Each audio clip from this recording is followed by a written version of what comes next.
Hello everyone, welcome to the third season of Design Inspired Talks. I'm Kadambari Sahu, your host, founder of Design Inspire platform and SVP Design at ValueLabs.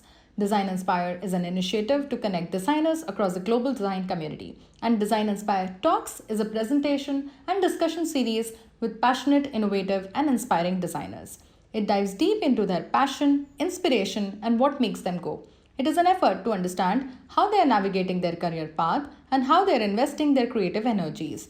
We believe hearing their bold moves and inspiring stories will ignite interest and inspire the next generation of budding designers across the globe. So let's go forward with our guest today, Shipra Bhutada. Shipra Bhutada is an expert in user research and human centered design. She essentially works with business leaders to provide bold, honest, and uncompromising insights about their consumers, which in turn helps them build meaningful strategies in next gen products and services and improvised solutions. Shipra is a postgraduate in new media design from National Institute of Design, Ahmedabad. After over 14 years of being part of established systems such as Microsoft, Honeywell, and D Labs at ISB, Shipra founded her own agency by the name User Connect Consultancy to help businesses and products build and create relevant and meaningful interventions. She is also the General Secretary of the Hyderabad Chapter of the Association of Designers of India. Welcome, Shipra. How are you doing today? Hi, Kadambari. Thanks for having me here. I'm sure it's going to be a fun evening.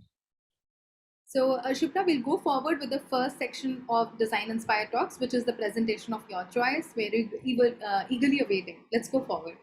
Sure. I'll share my screen. And then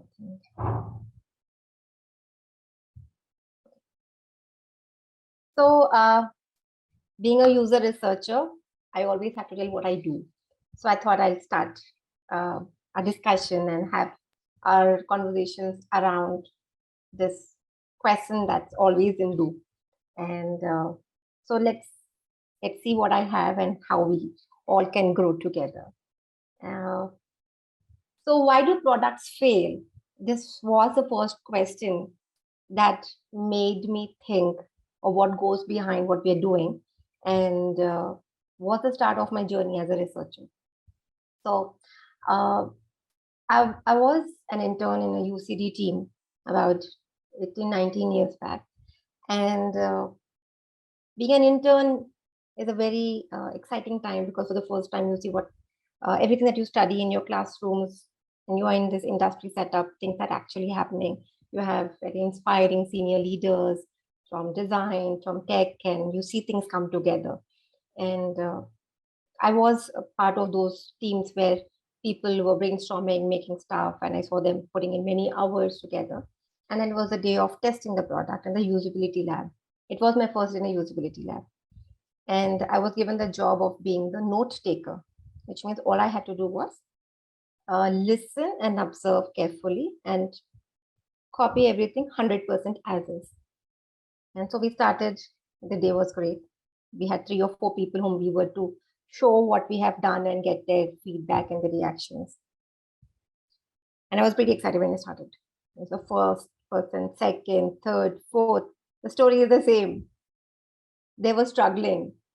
Everything that we were so proud of that we created this and we've taken care of every scenario and people are going to just love our stuff. They struggled, they needed help. Sometimes they quit the task that was given to them, or they didn't really look so happy that, yeah, this is what I'm waiting for. It's going to ease my life. So imagine an intern's emotions where start of the day, I was like, oh, wow, a great thing that you're going to show them and this is how it's going to happen. And it just crashes. It just crashed. The entire product that was there crashed. And I knew I was looking up to all the designers. Everybody was from great institutes. And that question of, despite of doing everything, people couldn't use it. So that stayed with me, and that remains the driving question for me even today. And hence this role of being a researcher to play some role to see of how can we avoid products crashing and failing, right? So so that was the start of my journey, and I thought this is where it's actually a start of everything that you're trying to do, make things better. And some stat that I digged up was, most of the startups even now, be it here the stats about startups, but even larger organizations, individuals doing their projects, most of the time the mistake is that you're designing stuff that you are passionate about, or you thought it is the problem that world is facing, and the reality is that there was no market need of such a product. Right? And or sometimes that you did not connect with the users enough, you did not understand them enough, you did not understand what were the aspirations. Maybe you just went with the functional need of what you saw, and you thought this is the word and let's dive in. So these are, and it continues to be some of the reasons of why products fail. And despite of knowing everything, we don't know what's really missing. There's a lot of thought put into bringing funds together, bringing the best of designers, best of thinkers. Your business models are in place, but still things don't work. And this happens while you're sitting in your boardrooms, in your posh AC rooms, in your cubicles. People are iterating stuff, and iteration after iteration, we're only making incremental stuff, which may or may not be the desired results that we aim for. And sometimes it is because we are not connecting enough with people, or there is no systematic approach to do this. While people want to make their products be successful, everybody's putting in their heart, they're putting in their efforts, a lot of time goes behind it. But what I have observed is it is a lot of guerrilla stuff happening.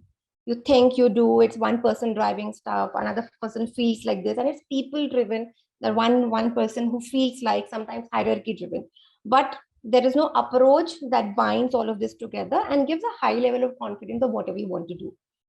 And this is not anything that people have not seen, but I thought I'll just bring it together to have that perspective where we know that everybody's investing a lot to understand, can we do this or not? Do we have all the resources, be technology, be your other infrastructure?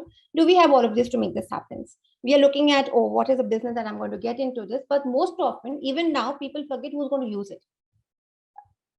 So the user is always the missing part. And that is where I keep emphasizing that we need to not just feel for them from a distance and think, I have read something, I know somebody, and that's not sufficient. We need to immerse ourselves in their world, in their context, because context becomes important. That defines of what we need to do, of how people would react, will they need something or not. And that gives an opportunity for us to understand their behaviors. Because even as an individual, I may be a certain person right now for this 1 hour, and another context, I may adapt and change and be a different person, right? So that dynamics can be understood only when we are understanding them in their context, and inferring what is not so obvious, which kind of goes missing. And despite of all the discussion I have with most of my clients, or people who are trying to onboard other team members to start to invest in research, they say, but why do I need to invest in users? They are people at the end of the day. I know what it is like. I have seen somebody, my friend has seen somebody, and I read about it somewhere. So very typical standard answer that I have is that you're not the users of the product. You may end up using it, but are you the primary person? Are you paying for it? Are you banking on this product or service to change your life? And not incrementally, drastically, because that is when you start to become the favorite, the go-to of that consumer, of that user. So very obvious reasons of why we need to start to understand and connect with people. And as I said, we are pretty dynamic. We keep changing. So even people who invest in research once in a while come back and say, oh, after 1 year, when we launched a product, it worked, now it's not working. That's because people have changed. They have lived with your product, they've grown with your product, and the experience have changed, the demands have changed, what they expect from you have changed. So it is a continuous process. It's not like a one-time activity. So many reasons of why I need to connect with people, because one, we keep changing, and second, one individual may be different personalities, or their needs may be different in different contexts, right? So, and we have this very classic stories. I picked one or two to sensitize all of us of what can happen when we are not really investing in that. So very classic story, all of us have lived with seeing the huge Kodak signages and shops in our childhood, and I don't think there was any other way to capture your memories and store them. Uh, but and that was uh, their champion product, and they latched onto it despite the fact that the world was changing, and they did invest to capture the photographs digitally, but they did not invest on mobile phones that could do the same thing, and digital cameras, because they thought if you're going to do that, then our champion product would be killed, and they were trying to save it. So, which means they did not really study the market, study the people, study what was changing, study their inspirations and the change that was required, which was inevitable. And somebody else is always studying the market. That is what Canon did. They did bank on the opportunity, and it outlived Kodak. And we know that now they're still trying to re-emerge and uh, claim that space where they were leading. And very simple stuff. You were great at what you were doing, you were the best, but you missed to connect with people at the right time, understand how and why the needs were changing. That little investment to make this connection could have saved the entire business. Our own Nano, same stuff. We know, everybody knows this story where uh, great intentions, trying to bring that first car for the two-wheeler riders who were dreaming of a car at a low price. So, and it was also marketed like the sasti car. Now in India, who wants to be seen in a sasti car? I think this entire emotion was missed of understanding that the car is a status symbol. It is a way for me to declare to people that I've arrived in life. It is not just a box where you are traveling from one point to another. So here is a case where great intentions, a functional product, it had, it was a challenge to bring a car in that particular price range, but it did not work because it did not connect with what people really wanted, what this vehicle means to them, right? So simple stuff, everything that's obvious out there was captured, but what connects people deep within was missed. And again, these are the stories where we know if we had invested and understood people, their emotion, and go and understand what is unmet needs, their unarticulated needs, maybe we could have done something different. And this is where most of the decisions are taken, right? 10% of our conscious mind, we know what we are doing, everything is out there. Most of the decisions and products are based only on what we are seeing. But the magic is when we start to decode and spend that time, do the deliberate effort of connecting with users, feeling for them, understanding what moves them, what makes them happy, why they're angry, what is the role of feeling, feeling loved or appreciated, or what are my aspirations and inspiration, what are the core belief systems, what are my value systems. These things often gets dismissed or ignored completely because we're in a rush to make stuff, rush to make the next big stuff and put it out there, and then see what is the market reacting. And most of the time it's not so great because you missed on these very important core factors, because at the end of the day we are connecting with people, living people whose life is not your product. The product that you make is 100% of our life because you invested in it. But when people start to play with it, it might be 2 or 3 seconds of their life. And where does that start to feature? Why would they invest in you? I think this is where user research becomes so important, that this is a deliberate, structured way to go and understand all of this, which are pretty untangible. You will never have something to show that this is how they feel, but it is the user stories, that connections that brings the magic. And it needn't be a very trial and error approach like we see right here. If you're trying to do stuff, then you're trying to erase, then you're trying to, put piece by piece and then try and do something quick and dirty. It will always look like this. But the good news is that though this looks linear, I've just tried to put in different phases where I can give ideas to people of where you can start to connect with people. It's not too difficult and it's not always expensive, but an intervention at the right time in your entire product cycle can actually save a lot of money and time towards the end. Many times we have people have an idea and they're mature enough to spend time and money to get the user's reaction right there. Is it an idea worth pursuing? Do we have a market for this? Does it have any space in the people's life? Is it solving any of the users' real problem? Or is it just an idea that I am excited about and I'll go ahead and make a product even if nobody likes? So, and many times people take a decision to kill the product right there, either because the timing is not great or because they know that it's actually not great a product. It was an idea which I thought moved me, but by and large, people really don't need it, right? So that is also a great outcome where research help you. It is like your health test where you pay a lot, and when you get everything clean, you feel too bad about paying for that health check. But research can do that to you, where you save a lot of money in future, but it comes and tells you, okay, kill this, you don't need to do stuff.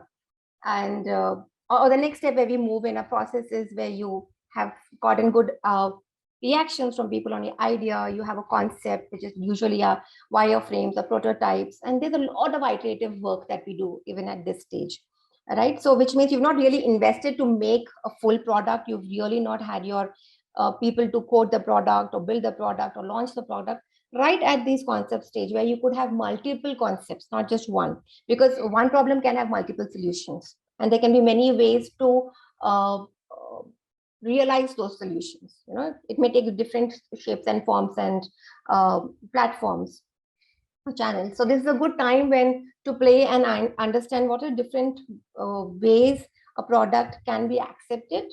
It's a good time to iterate and change. Before you now, after this is when people really can start to put in more concrete effort, make it a more functional product or service. And this is not just IT; it can be in any sphere. But the point is, you take the baby step, keep investing time at the right time, which is very iterative in circle. You have an idea, you talk to people, you get the feedback, and then you make the iterations, and then you see towards the end it becomes a very obvious thing of what you have launched, and there are less chances for it to go on just your gut feel, or there are less chances of people pointing fingers that, oh, it was that team and this domain, because all of you have lived with, and there is more confidence in whatever we are launching. And of course then there's a lot of continuous learning even after you launch your product, and that's where we say that it's important that we start to include research on the very start, which is happening, but at a very, very slow pace. And because this is not accounted for at the beginning, toward the end, people have excuses where they say, we don't have enough time, or we don't have enough budget. This is going, we have just 1 week. Let's do something in this 1 week. All right. So those are not very healthy practices. And hence, I always recommend make that 1 week towards the end, budget that towards the start, and you know what we want to do with that. And it's not always, as I told, you don't really need a lot of money to do research, but done at the right time, it can save a lot of time and effort for the entire team. And it is iterative in nature, and that is how we should orient ourselves, the team and the companies, to think of that. And it may just be a day cycle, it can take a week cycle, it can be a month. It depends on what are we trying to improve on, what are we trying to gain better confidence on. So this is all just a strategy to foolproof whatever we are doing, nothing more than that. And I've just tried to put in a list of all the methods that people can use. Obviously, it needs some practice, some training. Good to have trained researchers be a part of all the teams who are thinking, who are trying to solve problems, who are trying to create stuff. It's not just the design teams who need researchers. The sales team needs researchers, the strategy team needs researchers, the marketing team needs researchers, because every time that person becomes the connect between what you're trying to do versus the real world.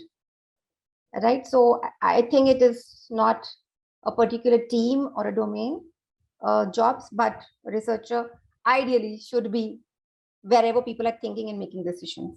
And these are some of the methods that we have heard, and I'll be happy to share and discuss later on if there's interest to see where and how we use it. But I thought just this would be good for now.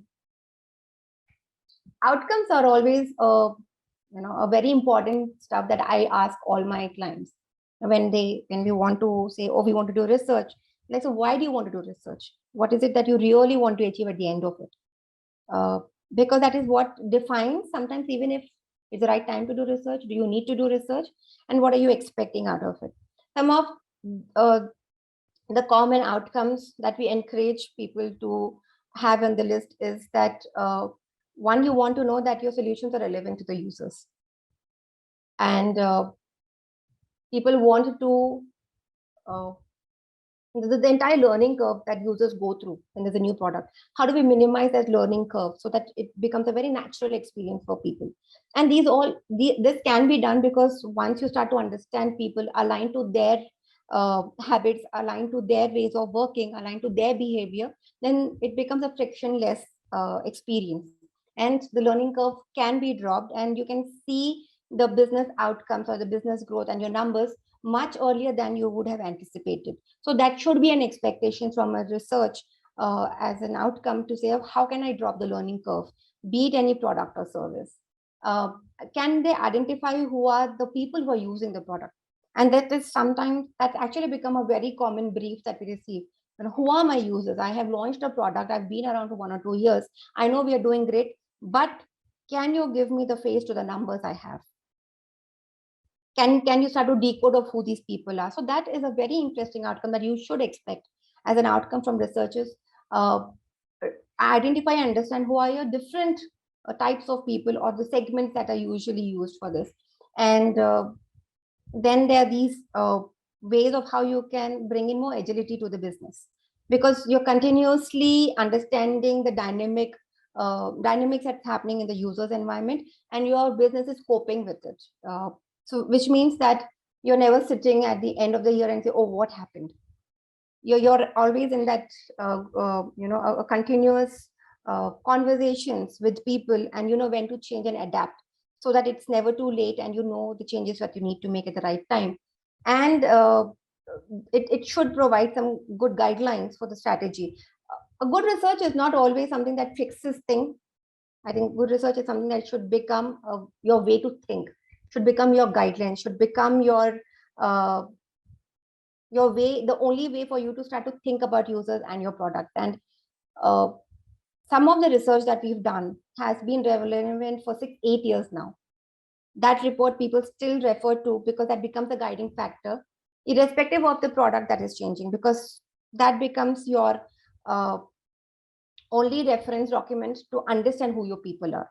And these are mostly live documents because people invest time every 2 years to check what has changed and make changes to that document. But a great research done can be a foundation for many products, and a reference for everybody who's onboarding on that product or that project, right? So these are some of the outcomes that we should expect.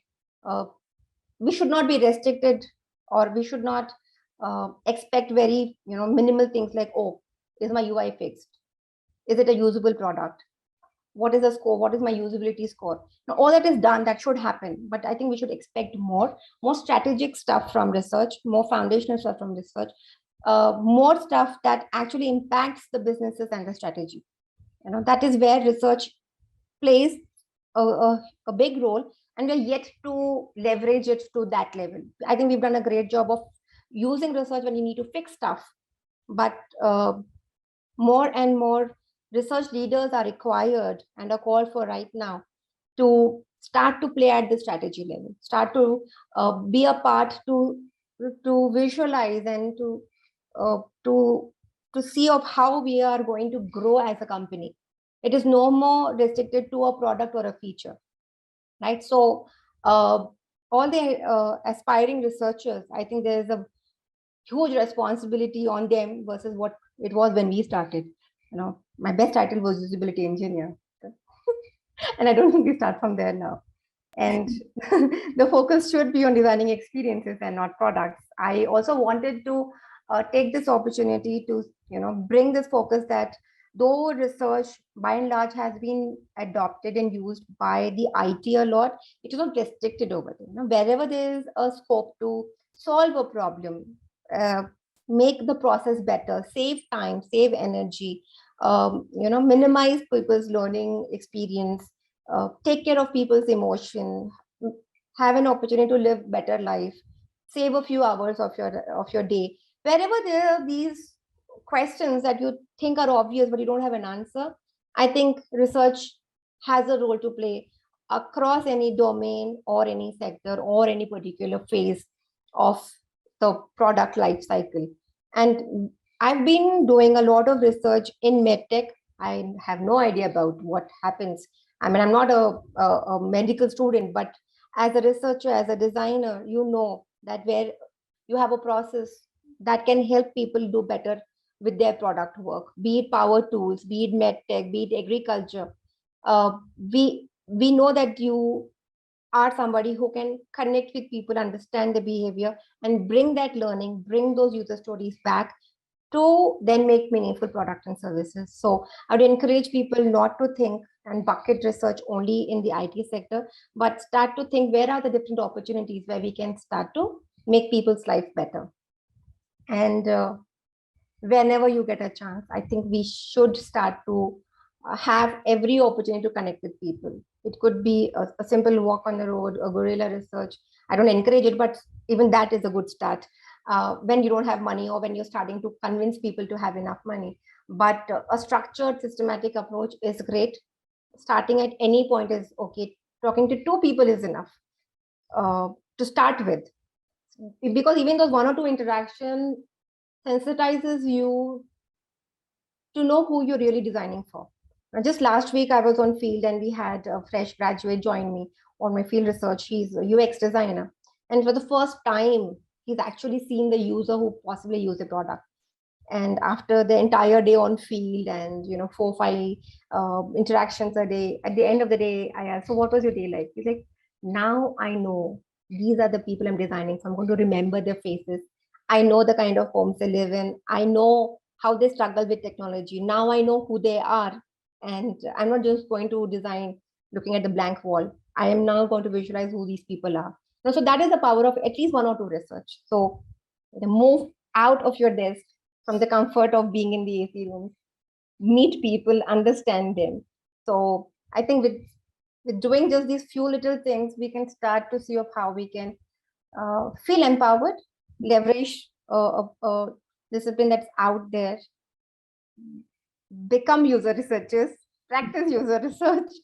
I know I'm selling research here, but I really want more people to start to practice and sensitize themselves and the organizations to start to think of how we can start to use research and how wonderful our lives and our products will be with this very minimal efforts, right? So I think that just everything that I thought I would discuss today. And I love coffee, and every time I go, there's a different coffee, and it made me think, do we know all our coffees better? And then are we ready to know all our people? Because it might just be a coffee, but it changes time to time, people to people, context to context. So that's the end of everything that I thought I wanted to share with you all. Thank you so much for sharing your thoughts. It was really nice. I really liked your articulation, especially like, how you had sort of a simple thing like, cognitive, and there are a lot of emotions involved, but how you broke it down to feel identity, till the identity. So I really like your presentation, and there was a lot to learn from Shipra. We'll now move to the second section where we would, sort of just discuss about your design journey, like how and things like that. It was just a chat between you and me. So let's get started first to understand that a little bit about yourself. Can you tell us about yourself, like who you are as a person, Shipra, and how did you even sort of taking this particular journey, starting with your student years, like even before you joined NIT? So who am I as Shipra? I'm still trying to introspect and learn about who I am, but I think I have learned a few things about what I like. And it's funnily, that's what my mom used to say. बातें करने का बहुत शौक है, करोगी क्या? Right? So I even now when she knows I'm going and interviewing people, she's like, oh, you're still talking to people, but what are you doing? So I think it is just that what I like to do is to understand people, understand their cultures. Even before I knew what NID was, I was always interested in understanding what's going behind the scene. Why is that person doing this? Where did this come from? And, even family vacations or any place, it's always this one parallel thought that's running, kya hai, kyun hai, why this, why that. So living with those whys, I think has helped me find a profession for myself. So as a person, I'm curious, I'm pretty inquisitive. I love to connect with people, understand cultures, travel. And as somebody who started my journey uh, with colors. I started with painting, and then I found fine arts, and then from fine arts I found NID. So it's just been a journey of pursuing what I loved doing. And I never knew what NID was until I went to NID. So I think that's the case with most of the people. I think it's a common story. And you know what NID was after you have left NID, and you're still trying to practice what you've been taught there. At least that's my story, where I'm still trying to recall everything that you were taught and trying to practice it. So the journey has been about, I think the story's been the same: being curious, being passionate, keep chasing what you wanted to do. And research, I think, just happened because of all that curiosity, and it became pretty natural for me to be a researcher, because it did not call for me to pick up newer skills or become a different person or learn something. It was always a fun journey, because uh, it was actually fueling. The more questions you had, the better your research was. So so somewhere I think that's been the personality and the journey. And looking at a little bit of thinking about, from, let's say, when you talked about your internship, right? So when you were given that particular internship, were you told that this will be part of the user research? Yeah, so again, when I was on campus, we were started to hear this word like usability testing and user-centered design. And I was searching for teams who had these. I was searching for organizations who had these teams. And I think back then there were just 2 or 3 organizations who had a UCD team and who had a usability lab, because I wanted to see what does that room look like, where you can see people but they can't see you. So yes, I had joined the UCD team, and I knew that user research is going to be a integral part of it. And that was my search. I wanted to be a part of the teams where they do have human factor designers, you had information designers, you had UX designers. So I was looking for teams who had this composition, because I wanted to know what is it really like. Yeah, so important, right? In the first few initial years, when you're finding what you really like, and how you go about them. My another question would be, like, when you finish your internship, thankfully you had like a portfolio to go and apply for user research job. So did that particular internship help you in going about that, or how did you go about, like, what were the concerns? Because generally when you look at the proportion of jobs, right, designer versus researcher, if you see, people, in fact, yeah, back then, I think, wanted one person who's doing everything, right? Even HTML, right? So starting from research to HTML, we are, like, looking at a very particular skill, which is research. So how was the job then, and how did you, like, really sort of found and got your way, and sort of you could create a way, I would say, to become a user researcher? Yeah, I think I was fortunate enough that I found right people at the right time. Mhm. Uh, uh, and So I knew what I wanted to do, and I knew what I did not want to do. Yeah. I was clear that I do not want to do. I think that time we had Dreamweaver, something like that, where you could do your HTML, make the websites, and then test it. So Yeah. I tried, and I was so lousy at it. I said, no, but I do not want to pick up a skill that I do not want to practice. And I know this is not going to make me a better researcher. So I think those decisions were easy, that this is not what you want to do. But I had to be extremely patient, because even till like recent, you won't have a well-defined research jobs. Even today, you don't have Yeah. well-defined research jobs. So true. And this is back then, where research jobs are never out there. Yeah, So exactly. I had to bank on the network, bank on the ideas who were out there. And so I knew that there was one person doing research or one person doing research there. So I had to be patient to, because even I was exploring, the industry was just starting off. There was no reference of, go there. I know there was HFI, but I wanted to somewhere be back in my city. I think there were those few confusions. I don't remember, but I found places here in Hyderabad where I did my first job, and then there was a requirement that I do HTML in that job. I said no, I cannot do research and this, and I moved out. Then I found a small team who was looking for people. They said we don't know who our users are, and I don't know how you can help us. I said okay, that's not too bad. Everybody's confused, so let's see what we can do with it. So I jumped to that place. It was called IMI Mobile. We did great work. It was all call flows and understanding why are people using this product or not, why are people getting stuck on that call or not. So I thought, though it wasn't defined as research, I knew this is where I could play a role. So it was experiment. It was trying to make that space and have that comfort within the team to say this may or may not work, but let's try. Right, so that happened, and then I was fortunate to have worked with the Ripple at Kern Communications. I think that was the only studio back then in Hyderabad who was doing research, and I had done my internship with him. So I think it's just that the right things happened the right time, and when he started this, happily he gave me a chance to work with him, and that is where we did a lot of core research. So I think it was just about being clear of what I wanted to do and having the right people at the right time, having that opportunity. And so from internship to my few initial jobs, I think that's been the only recipe.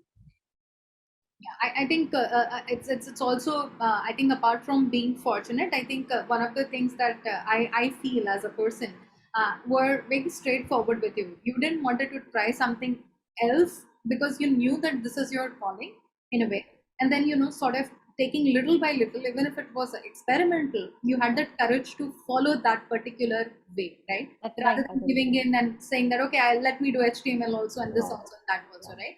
So pursuing that particular path very with a lot of integrity in terms of pursuing that route. And that's why I asked you, because I remember like as I said, like even for like being an interaction designer that I was back in the days, I know how the job descriptions ran, and how you were made to feel as if you know nothing, because the job description would start with research and would end with HTML. And in fact, if you could do even something more, you are much valuable.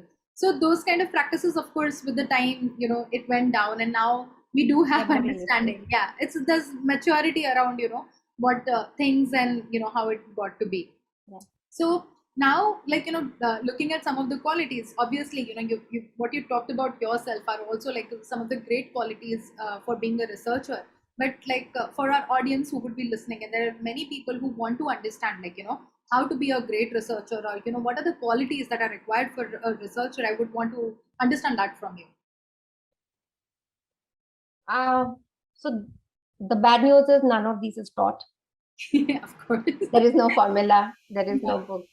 What you really need, the core quality that I look for in a researcher is how much can you listen? Actually listen. Deep listening. That you're listening to people. How curious are you, and how much can you observe? And how much can you do this repeatedly without bringing biases or feeling bored? All right, because the minute you bring in your biases, the minute you are arriving at conclusions, then you really have killed the entire intention of understanding the context and the people, where you are saying it is not me, but let me go out and meet people. So I think being able to listen, being able to observe, being unbiased, and a lot of curiosity. Very important trait is being vulnerable. It's something that is looked as a very negative quality, but as a researcher, you need to be vulnerable because you want things to impact you, to affect you, so that you are there to absorb things, so that you can feel the entire empathy that we keep talking about. Feel for people. You actually have to be with them for that 1 hour, 2 hour, one day that you're trying to understand that context and people. Otherwise, if you're going to be like, oh, I know everything and this is now how it works, you've defeated the purpose. So I think being vulnerable, being open for things to affect you, impact you, but at the same time being judgmental to say, no, not here. So it's very fine balances that you need to have, because you don't want to be judgmental, but at sometimes you need to know where to stop, where not to do stuff, where being that focus. So it is all of these qualities are something that I look for in research, and I think makes a great researcher. Top of the list is being curious, listening, and observing. Yeah, I Anything think else, I think you can do that. Yeah. definitely. Like I think listening, active listening is such a big skill in researchers that sometimes people don't understand that that's the biggest skill. That's why I said the bad news is nobody teaches this. There's no formula, there are no classroom sessions, but you have to learn this. Yeah. And also talking about these unbiased thoughts to be processed, can you talk a little bit about it, like in your practice, how do you go about doing And if you see, it's very simple. You just have to stop thinking. that? Okay. You're not inferring, you're not using your intelligence. Okay. So the minute you you start to, at least in the session, while you are there with the mindset to listen to people, to absorb, because the whole point of doing research is because you have set out with some hypothesis and you do not know what's out there. And that can be achieved only if you're going to go with a fresh mind, with a clean slate, be at a neutral state, and then listen to people. And there will be a time to infer, there will be a time to deliberate. But at that moment, if I'm going to bring my learnings, what I feel as Shipra, what I feel as somebody who's living this life, what I feel of what I have seen others do, then those are the many biases I will bring in. And then I lose, then my opportunity to know and learn from that one particular situation or person is lost. So only thing is stay at neutral, zero level, and just listen through, and listen through.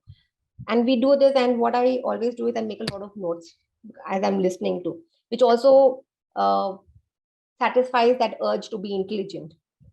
Because you're using multiple your cognitives, and you're writing stuff, you're listening and you're writing, and you're not inferring anything. Many times it does happen that we have our product teams or client teams who are with us on field, and every observation becomes it's very insightful. This is an insight. So that people are thinking and inferring. I say, no, nothing is happening. If anything like this has occurred to you, I carry my post-it and I say, write on this and put in your pocket, because I want everybody to maintain that neutral state and do not bring any of your biases. All right. Otherwise, you start to coach that person to think like you. That's the worst. Or you start to judge them and say, oh, so dumb, they don't even know this. These many things that you start to bring that filters, and it's not very healthy practice. So though it might be easy to say right now that be neutral and don't infer and don't think and don't start to make those decisions, it takes a lot of practice to not do that. Yeah, so true. Because we are used to, not used to, you're expected to look intelligent and sound intelligent all the time, right? So with that mindset and with that grooming, you go out and you suddenly say, don't think, don't infer, stay dumb, just listen. It's a very difficult thing to do, but there is no other way. Did you guys do any sort of exercises, like when you coach your like interns or young researchers? Are there any exercises that you make them do? Yeah, I have a system of penalty. The minute people think or they infer or they say, oh, there's an insight, there's a penalty system. Because only when you have those rewards and incentives for people to unlearn, Yeah. is the only way. The minute I say don't think, is obviously I'm going to think. The minute I say Yeah. don't infer, I will infer. But if I start to have a penalty every time during a session, you say, oh, I thought of this thing, or during the debriefs, you do a lot of debriefs during the session.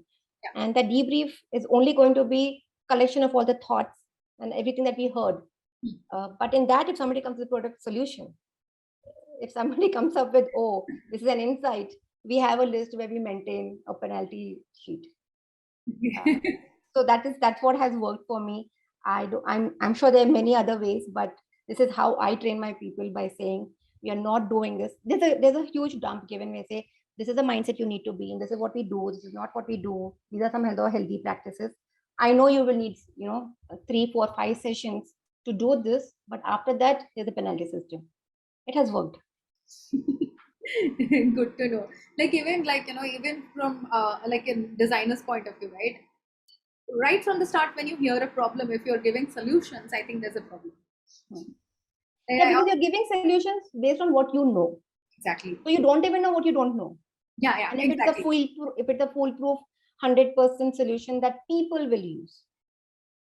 Right? It's so true. Like, it's so important to at some point of time just listen, even like, when you're doing research, when you're like even forming your problem statements, it is so important not to get that bias in. And I'm sure it comes with so much of training that, we don't even know how to get started with, articulating that training in a way. But yeah, I do understand, like, sometimes some of the, like in ethnography, they ask you to write your autobiography, and then you look at through your lens and things like that. But lot of things, but I think it takes good amount of time to get to that particular a lot of learning.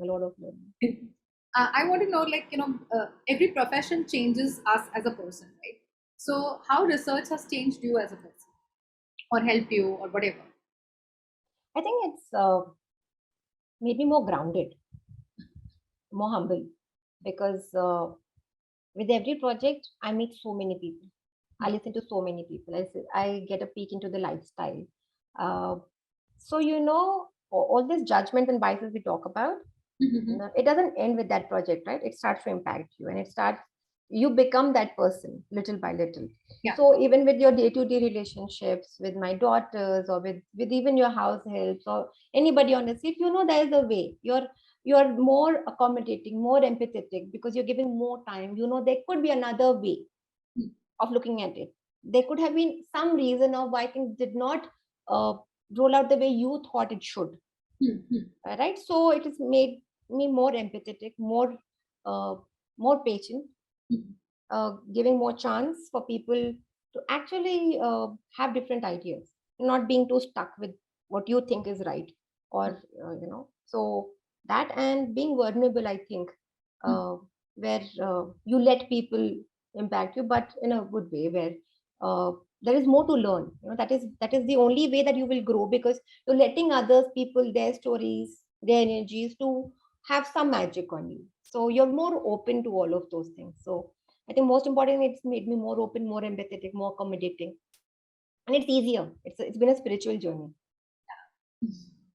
Nice. I think there's so much of reflection when you talk about all of these things. It's really a lot of reflection in terms of going back to the field. Now I'd like to understand about your entrepreneurial journey. Like, how did you get on to, like, when did you think of, like, you worked on a really big established houses, right? Like industries, companies. So how that need arose in you that, okay, now I'm going to start my own consultancy, my own agency. So it's interesting that we are having this conversation, because it makes me also think of why this happened. And I think it was that I knew research, I wasn't interested in fixing things. And that is what most of the researchers were doing there.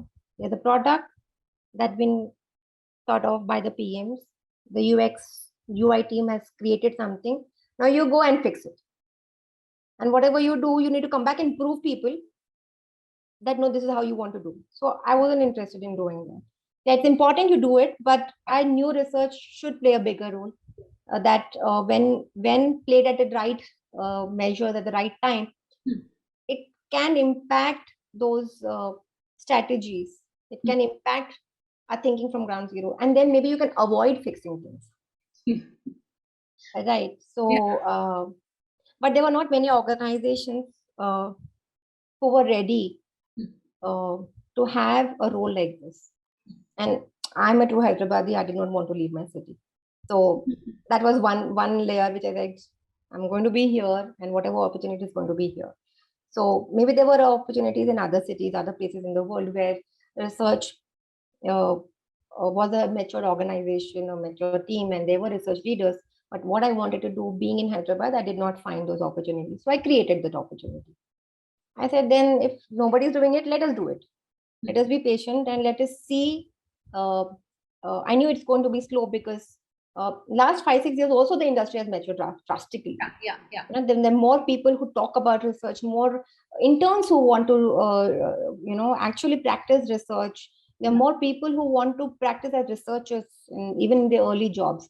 So there's been a huge shift. But 5 years back, when I started UCC, there weren't so many. So there were times when we did not have a project, and I thought it's okay. Let's be patient and do just the strategic work, else learn, have coffee and sleep, but not going to do research where again you're called to fix stuff. So, and luckily it paid off. So, but the whole reason of starting this was because I wanted research to play a larger role and go beyond what it was expected to do. As simple as that. As they say, courage favors gold, right?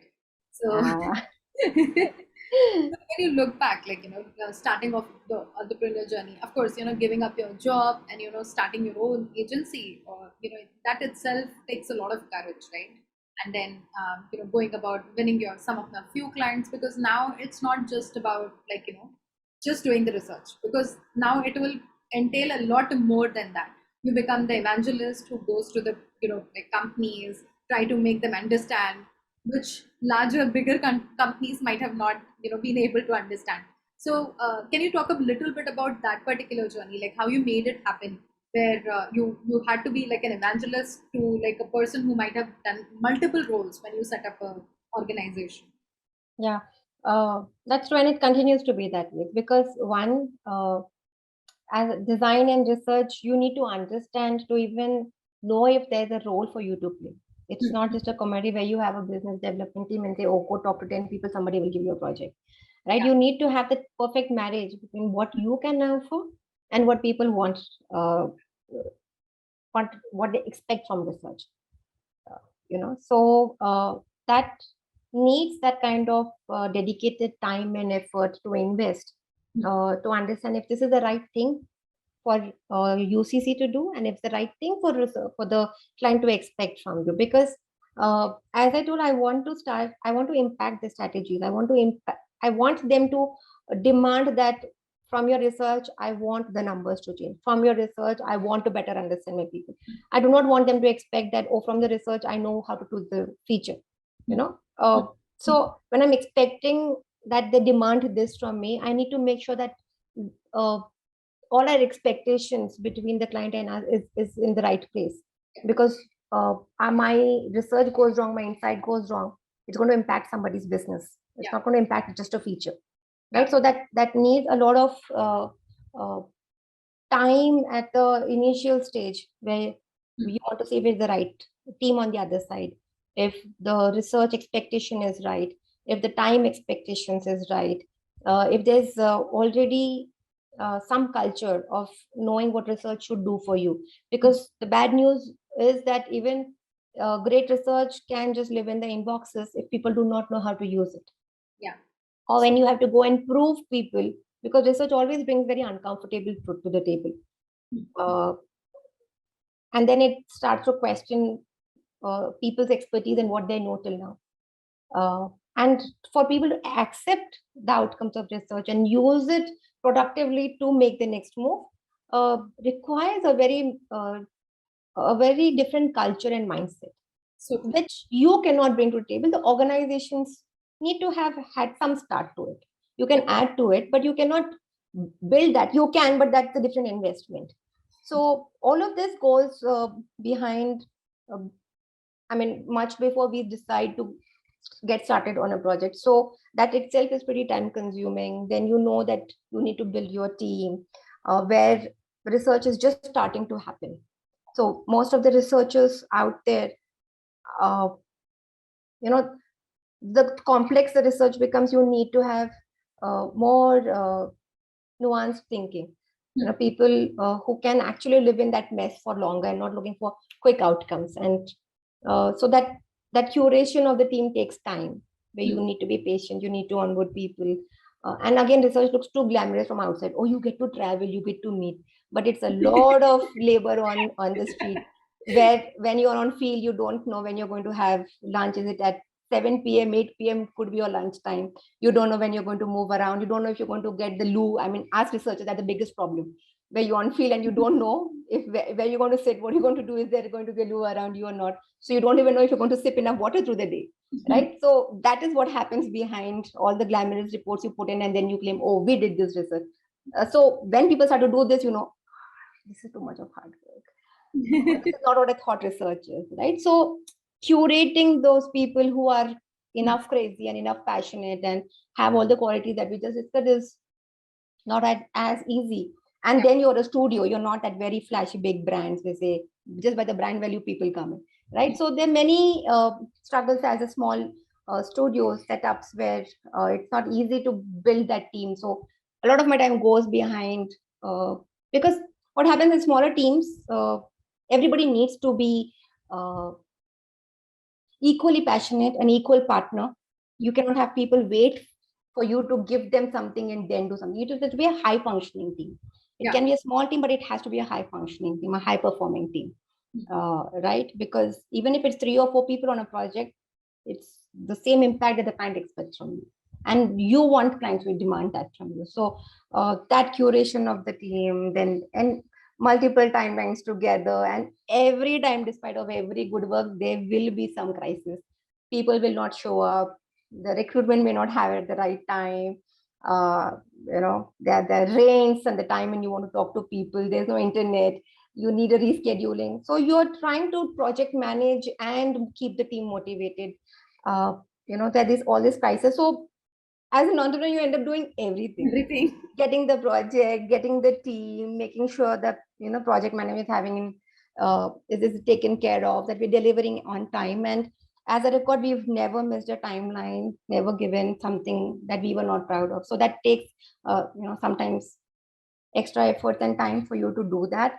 But to have that uh, mental bandwidth to make sure that we are doing the right thing and justifying all the work that we're taking in, it goes still there. Sometimes then you go, there's no team member, go show up, do the research. You cannot just be an entrepreneur, the founder, and sit there on a nice cushion chair. You go on the field, you do the research. While doing research, you're managing other stuff. The new brief comes to you on field, you're trying to see what is the new proposal, and you're trying to sit at the end of the day and trying to see, oh, what did it mean? Can we do this? And then follow up. And then follow up on your payments. Everything, make sure the people get the salaries on time. So all of this, a small company where you're trying to create something which is not there, there's no reference. When I started, and I've been 100% remote company from day one. So we didn't have a reference there. Now it's become a norm, but to have a 100% remote team was also something that I had to develop and think, oh, this is how we're going to work. So it's been a lot of experiments, but a fun ride. So as I keep telling people, from janitor to boss, you end up doing everything. So a friend of mine puts it in a little different way. He says, I didn't like 9 to 5 job. That's why I'm working 24 hours. okay. That's true. So yeah, like entrepreneurship is like it looks like very glamorous. People, sort of on different sort of channels, on different sort of things. People think that, oh, it's so glamorous and things like that. But there's so much of hard work, rolling your sleeves when, as you talked about, right? So you can't say that all okay, right? Just, researchers haven't shown up. Okay, can we do it later? Yeah, it's not like a break. You say, "Haan, chalo ab jakar." Yeah. So coffee pee kar aata. You don't do that. You say, "Oh, now what? How do we manage this crisis?" And along with that, bringing up 2 daughters, running the home. Yeah. Of course, right? Like it's. So I have two startups. No. So then crisis happens all the time. So how do you bring all of that and still have the madness to pursue what you want to do? I think then it becomes easy. But yeah, day-to-day madness is there. And I think that's fun. And as your friend says, 24/7, including festivals. Yeah. All of that. Like all of that. That's what all he of said. that. Like, No weekends. He just said, like, I did not like 9 to 5 job. And I was looking at him like, okay, is he trying to say like, services are not that great? He said, that's why I ended up doing 24 hours. 24 hours, 365 days of my year, right? But it has its perks. You enjoy, you own up everything. Yes, of course. Like the worst part is you don't have a boss to point fingers. Half of the time the boss himself or herself is looking at what went wrong. Yeah. And find a reason. Yeah, and I do this check with my team. I said, "Kya maine kuch galat kiya? Bata do." Exactly, right. Being a leader is that another part of the equation of being there doing. And that's the fun part when you have small teams where everybody's so bonded. It becomes a shared responsibility. It's I may be the one who's running the company, but it becomes everybody's, they own that company, they own that project. And that is, I think that's because I have this lovely team whom I can bank on, whom I can ask for to check me if I'm going wrong. And they're very honest. There is right measures of support to help each other grow. I think that just makes everything so easy and simple. Because, if I am not thinking for I am missing something, I know my team is going to, it's at the top of the game, and I'm okay if I sometimes go wrong or slow. Overall, the big picture will be controlled.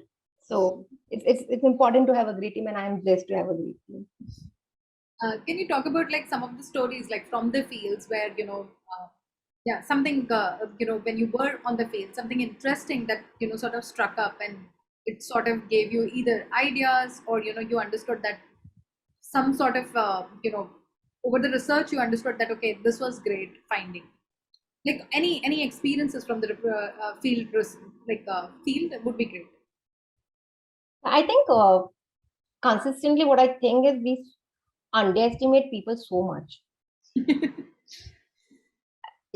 So we have this a lot of homework goes behind profiling people, making sure whom we are talking and meeting, and you go with some perception. Yeah. Or the client comes up with some hypothesis. You want to go and validate it, like, oh, because of this they're not doing this. They're so smart, they're doing everything, they have their hacks, and the reason they're not behaving the way you thought your product would behave is because you're so smart. They have cracked everything. And this I've seen consistent. People have always surprised me. And though there's not one story that I can think of, but I know consistently I have seen across locations, across tiers, across different social economic segments, it's the same set of things that people look for. There has to be trust, and to be respected, sense of, some self-respect and pride. Everybody has some sense of fear, some aspirations. So that is, I think, the biggest insight that is at the core, all of us are same. It is you need to know how and where, what triggers, and how to start to bring anything more meaningful. So I think that's been a constant learning, a constant thought. Whenever I go, that is what keeps inspiring me. One particular image that stayed with me is when I went to a very remote place, still mud houses. People live in mud houses and there's no electricity. They eat what they grow. जो उग गया वो खा लिया. They actually said that. I said, well, what do you eat? जो उग जाता है वो खा लेते. So whatever, it's just that. At that place, there was a huge frame outside the house. And that frame, everybody was holding a mobile phone. The entire frame was that mobile phone was a prop. Okay, so what are the aspirations? Because you want to frame something, you want to be clicked with something. Is out there, so that becomes a thing. Then I keep watching these photographs and walls of the people because it tells a lot of stories. So that one thing stuck in me with the mud houses, there's no light. People don't believe in most of the norms that are there in the civil society, but the aspirations are same. You still want to be looked, different, your status symbol and stuff like that. So that has been very interesting. And unfortunately, I don't know where that photograph is, but it stayed in my head. Yeah, but some of those stories. Have you ever also encountered like you've done like so much of projects and have you gone into like such interior places and stuff? Were there like instances where you might not have known their language or things like that, and you needed some? How did you even mitigate that sort of? It happens all the time. Just last week, I was in Tamil Nadu and we were doing research in tier 1, 2, and 3 cities. And because that language is a very important way that people express. And when you're trying to do ethnographic research, you're trying to decode people's behavior and emotions, you want to speak in their language. Yeah. Right. So we always make sure that we have people who can speak that language with us on the field. And that we have some simultaneous translators because they need to translate back to me or what is it. Because if there's anything that we need to change and tweak, but despite of all the preparation, there'll always be you'll always find scope to change and tweak or probe more because you've just learned something new about the person. So we have the person who can moderate in that language. and we'll have a simultaneous translator who can translate it back to us. And that happens all the time. Be it there's many languages in India or global research. You need to have that cultural aspect intact, and language becomes an important part of it. So for such sort of assignments, do you do like some studies beforehand before you like of course you do research beforehand, but Yeah, yeah. in cultural context to Yes. understand people? Yeah, that becomes very important, especially when you know that you're going to very different culture. Like at least in India, you have some flavor. You know the basic way that you leave your footwear outside, greet people with a namaste. You know how you're not going to cross your legs and sit, or the type of dressing that will be accepted or not. And all these are ways of how people may accommodate you into the trust circle or not. And for a good research to happen, you need to build that rapport. You need people to trust you. Only when are they going to open up? Otherwise, you will get stories that people will say, and all of us are great actors. They'll tell you something that you want to listen to, and they'll tell, okay, thank you. But when you want to connect that, make that bridge, I think we need to do that a good research on the cultural aspects. And one way I do is I watch YouTube videos, and then many people who nowadays blog, about every country. You get to get a good taste of every country or location that you're going to because of the Instagrams and Pinterest and so many videos that you have. So that cultural understanding is important, because one, you don't want to offend anybody. Yeah. Most important thing. And that is at least the way people would like to be greeted, the way they like to be treated, your boundaries. In India, a friend of friend of friend is also your friend, right? And that's okay. You know that it is okay. You know that people accommodate you. They'll still ask you for water. If you're not feeling well, they'll also feed you. They'll make you feel. All that happens. But when you go to other countries, other places, you need to know what are your boundaries. Where the places that you should be confined to. Like in India, you want to do a home tour. You say, "Mujhe wo dikha do na," and they'll very happily take you around in their home, even the neighbors. But other places, you need to be careful. You need to understand it, and we make sure that we always have a local one person who belongs to that culture with us, so that we have a timely check and learning. So that cultural understanding is very important. So having a local person with us, a field person, the best is to have a researcher of that country, because then you know what you're looking for is not just transactional, and people are not just giving you a very high level dump, but they know how to understand what's happening and prepare you for that. Reading, watching videos, going through your photographs, and those are some preparations that we always try to do. I don't try to spend time to learn a language. I'm not good at it. So I bank on people who can do it well. But yeah, we spend a lot of time to connect with the moderators so that they know what we're trying to understand. Because if they're going to change anything on the fly, I'll not know. So that a lot of preparation goes behind if you're working in other cultures and other languages. As a researcher, what inspires you? What inspires me? I don't know. There's a lot of craziness, I think I have. A lot of passion to just do more, learn more. Uh, but that's just been the only way I think I look forward to the next day is what's the new problem? How do we solve this? Is there a new way to do a research here? Are our old methods working? Should we come up with some new frameworks?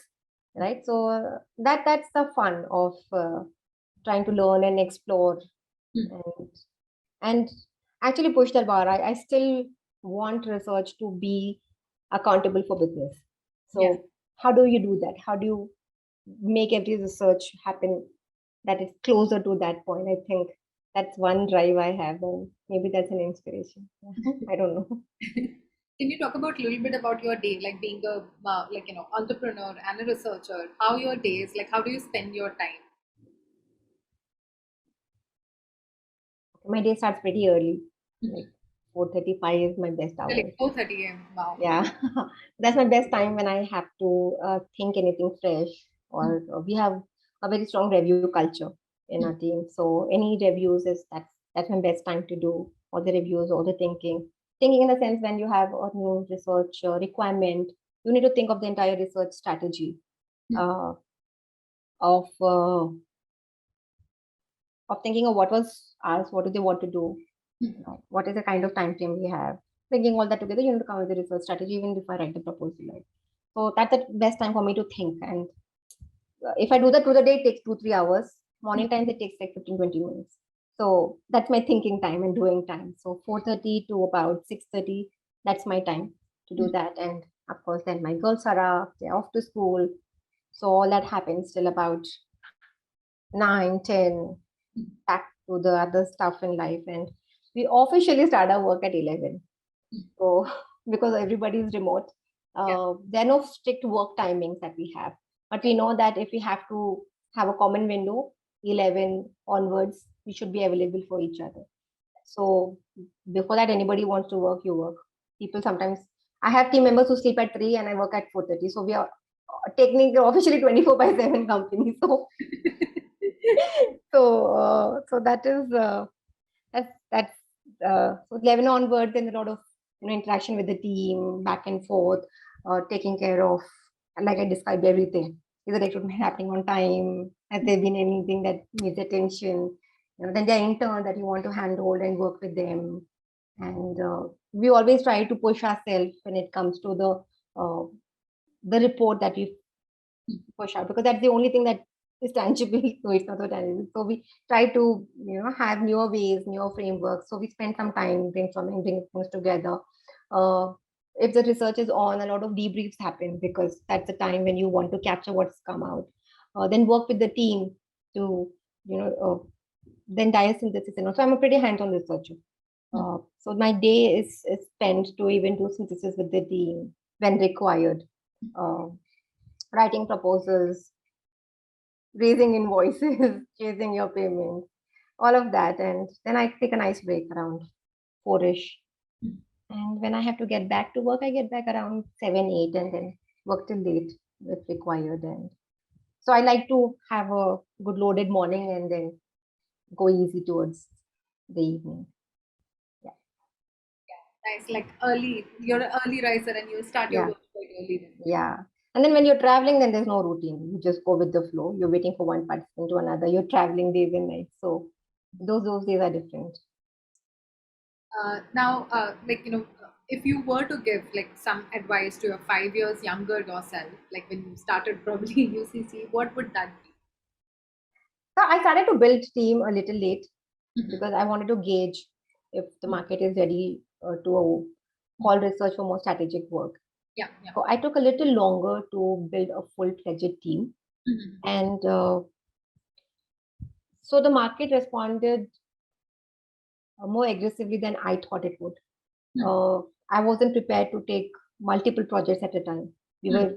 I was thinking, yeah, we'll have 1 or 2 projects. We'll do 2-3 months of work. Then anyways, we'll wait for a month or two to get the next project. And then, aram se chalega. Fortunately, that didn't happen. More work came our way, but I wasn't prepared to handle that work. I wasn't prepared to have that kind of a team, and I had to let go of few projects because we did not have the capacity. Yeah, we have learned and we've grown now, but if I had to do things differently or given advice to a younger me, I think I would have started to build a team little early on so that we won't let some very interesting projects go away just because we thought there's no bandwidth. So I think I would have been a year or two ahead than what we are doing right now. So building a team maybe should have been a decision that I should have taken at least 1 or 2 years early. My next question would be, there are a lot of difficulties and struggles anyway as a researcher or a designer. Adding to the gender, were there any difficulties or struggles you faced, or discrimination specifically related to gender in your career? I never let that happen. And how did you like cope up in it? Like, were there not discriminations, or you were like right at the beginning very strong in terms of Yeah. how? Discriminations will happen. When you're a mother who have their children at the daycare, you pick up your bag, you leave at 5, where others are going for a nice 1 hour tea break at 5, and you have all the eyeballs around you. Oh, you're leaving at 5. Things like that. Or when you've like really been working late night and you had to wake up early to fix stuff for your babies. Now they're grown up, but then when you're on jobs and all. So you all do look a little sleepy in the morning with the puffy eyes and all. And that you do not want people to take a signal of you not being active or you're not contributing. So those things could have come. But if you know what you already declared is how it's going to be, and you're not going to impact it come, I mean, you're not going to make it reflect in your work, then I don't think you give people that chances. But yeah, you had to work little extra so that people don't question that. So I think I prepared myself. I've had my mother's is a doctor, she's been a working woman, so we've been trained to juggle everything pretty easily, so that came handy. And I've always been around with the other gender, been in schools or colleges, so that did never come across as, this is how you need to be different, or this is how people are going to discriminate against you. So there was no obvious discrimination, there was not obvious struggle out there, because I myself have been extremely comfortable being with the boys. And as a researcher, you're the only one sometimes in the entire large group, all men, and you're the only one sitting there. Or when you go for research, and even in somebody else's house, there are 4-5 men and you're the only one sitting there. But it doesn't intimidate you, because you have been a part of the system. You have great friends who are on the other gender. You have your family members who do not have the discrimination. The family systems are so that there is no discrimination if there's a girl or a guy in the house. Everybody does everything. Everybody has the same decision powers. Everybody does jhadu pocha. So there is no discrimination that you are this gender, so you do this, or you think like this, you behave like this. So I think the upbringing has been so. The environments of where I have studied has been like that. My work environments, most of my mentors are male, and they've been fantastic. So I don't think I personally had that struggle to have the discrimination. Just early days of motherhood, I think I had to put up that little bold face, but I think that's okay. I mean, I won't let that happen to any of the girls. So right now, UCC happens to be a all 100% girls team. Not because we did not want men, but it just happened that everybody who was so passionate and crazy and were okay to be in the system happened to be women. And we make sure that all of us gets that kind of time that we want, because we don't want it to be a choice, either this or that. Everything can happen seamlessly, and we are there to take care of each other. So that extra effort I had put in for people not to question my motherhood or the changes that it called for, I won't let that happen to my team or to another woman. So that's it. Yeah, that's quite interesting and very inspiring as well.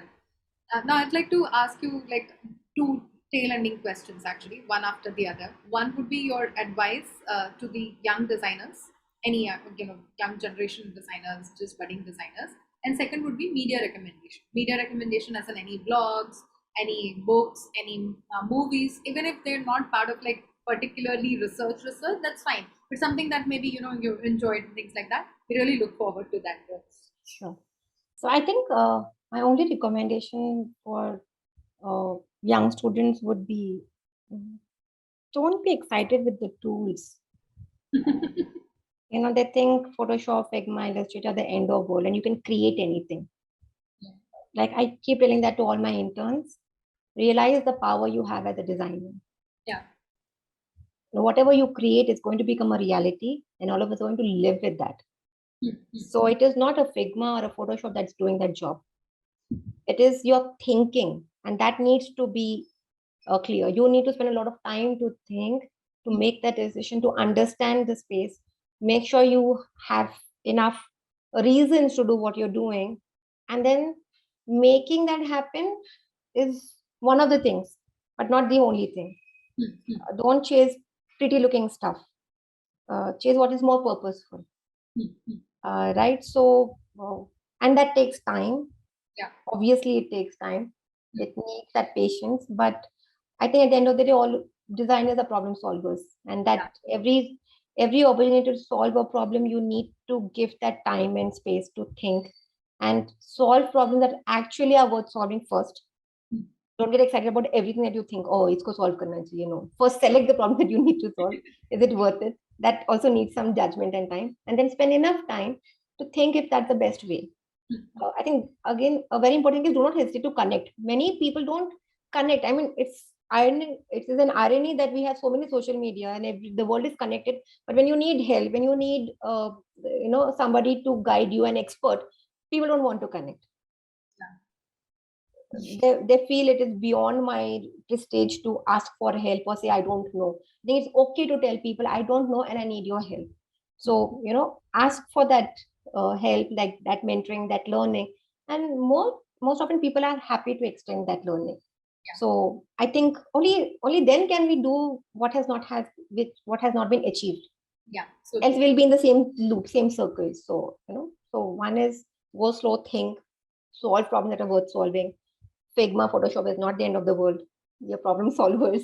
So let's solve things and realize the power of being a designer. Media recommendations. Yeah, I have a lot of books that are in the pipeline I need to read. So when I started being practicing and learning research, there were not a lot of literature. So everything we learned was from each other or from experience.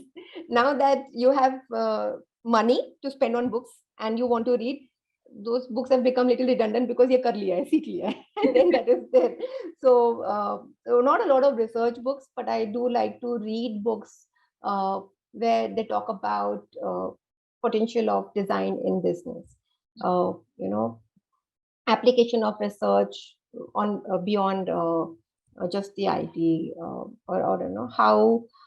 how other startups and other leaders are thinking about design and research, because that's also become very important.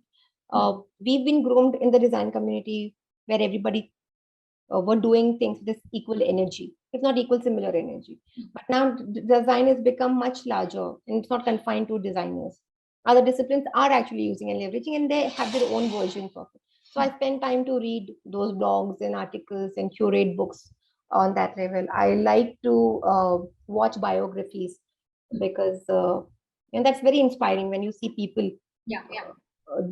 And every biography has that one very interesting thing of how people have done things against all odds and what inspires them. So that I think becomes a good inspiration. I have a list of books I don't remember, but I can share that with you a little later. Sure.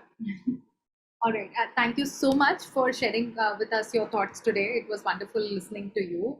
I had fun. Thanks for actually inviting me to do this. I think it's like I've reflected so much after pretty long, and it's been fun to talk and such awesome questions you had. So thanks to you.